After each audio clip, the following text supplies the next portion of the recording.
Hi guys, it's Mark Zickrey, Mr. Sci-Fi, also Mark Zickrey of Space Command, and today I wanted to talk about Roger Corman briefly because he just passed away at 98, and he was a major figure in cinema in a very unusual and individual way. So let's talk about Roger Corman.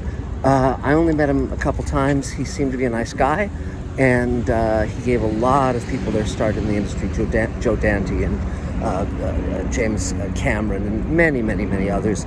He was sort of the king of the low-budget movie, and he's not one of my favorites because most of the movies he made I thought were cheesy and slapdash and they're not among my beloved films, whereas his contemporaries, George Pal and Ray Harryhausen, there was a love of the genre in them. So even if they were low budget, there was still a quality of people making films that they absolutely loved, and if they fell short, it wasn't for lack of trying. And so with Harryhausen, you've got Jason and the Argonauts, you've got many wonderful films that Harryhausen did, and of course with George Pal, you've got Seven Faces of Dr. Lao, which is a film I love very much, The Time Machine, many films. But let's talk about Corman. Now, to be fair, Corman made so many films that I haven't seen most of them, including the Edgar Allan Poe films that he did with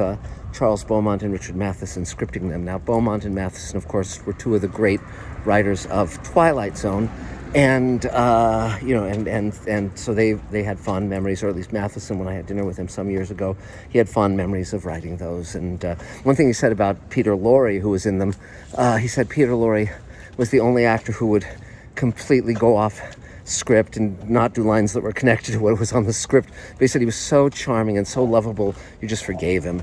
And so then there's a great rapport between Peter Lorre and Vincent Price that I've seen in the clips of some of those movies. But and of course Corman also did Little Shop of Horrors, the original that spun off the musical and so forth.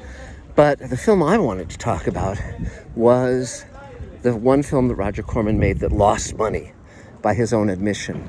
And at one point in the early 60s, Roger Corman wanted to do an important film, in caps, and something that would kind of put him on the map as a filmmaker of merit. And Charles Beaumont, who was someone he was working with as a writer, had written a novel called The Intruder.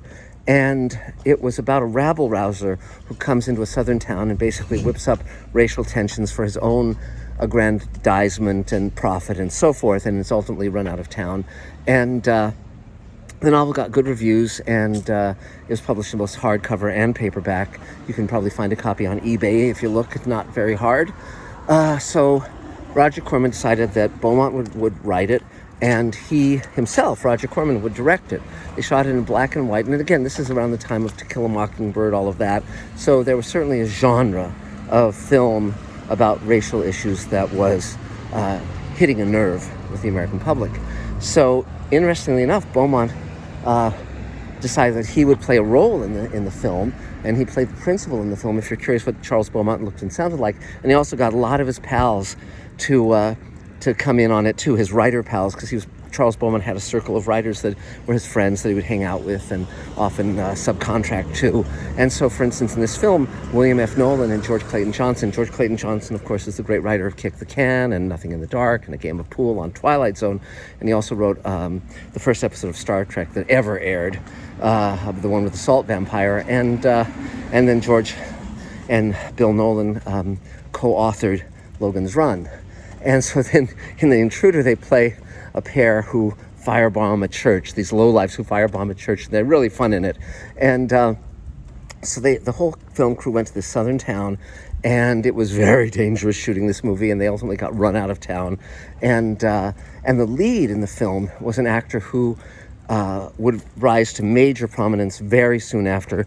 That was William Shatner. And we're talking around 1963 with The Intruder, and he, of course, hit the gold mine with Captain Kirk when he starred in Star Trek, which debuted in 1966. So he gives a very, very good performance. It's not a bad film, but it's a little kind of strange, and so you sort of say, well, what exactly is it trying to say here? What's the point here? And it doesn't have as strong a through line, emotional through line as To Kill a Mockingbird, and it's certainly not on that level. But as a curiosity, it's very interesting to see a film that Roger Corman was doing as a serious film, and that includes the writer and his pals in performances that are quite respectable. And but it was the one movie that Corman was perplexed because it could not turn a profit, and he tried all sorts of ways of seeing if he could get it to kind of catch fire, including changing the name a couple times. I think one of the names he changed it to from The Intruder was "I Hate Your Guts," and that didn't work either. So he resolved that he was never ever going to do another movie that would not make money, and so that was sort of the end of his high-flown ambitions artistically. Though oddly, my other memory of Roger Corman that I can share with you is that when I was a teenager, I was at a convention down in San Diego, and Roger Corman showed up as a guest of the convention, and he had a film can under his arm, and it was a film he had just acquired. It hadn't been released yet, and he gave it to the projectionist in the little screening room, and it started playing, and this was night. And ultimately, the very few people in that screening room left because they were all science fiction fans. They didn't want to watch this crazy movie. And I sat, just me alone, seeing maybe one of the first people to see this film in America. It was Cries and Whispers, the great film by Ingmar Bergman. And I was blown away by it, totally blown away by it. And I thought it was just a great film. And so years later, when I ran into Corman, I said, well, you did this, and I was very grateful to you for doing this. And it was kind of like his reaction was kind of like, oh okay. but mainly he was very beloved by people, and deservedly so. He at least gave people a chance. They weren't going to get rich making his movies, but they also were going to have a chance that most of Hollywood would not accord them. And so, and Joe Dante told a very funny story where at one point he was editing one of his films for Corman that he had directed, and Corman came in with his baby, and they sat the baby in a corner, and they started editing, and they heard the baby saying this mantra over and over again, which obviously he picked up from his father, and the mantra was money, money, money, money, money, money, money, money, money, money, money, money, money, money. And so Corman laughed at the telling of that anecdote, as did everyone else. And so that's about it. I mean, not everyone has to be a brilliant artist. They can do things that contribute in other ways. So Roger Corman was one of a kind. We won't see his like again, but he'd managed to do something meaningful. So that's it for now, guys. We'll talk real soon. Make sure you subscribe, ding the bell, all that stuff, and we'll talk in the very near future. Bye, guys.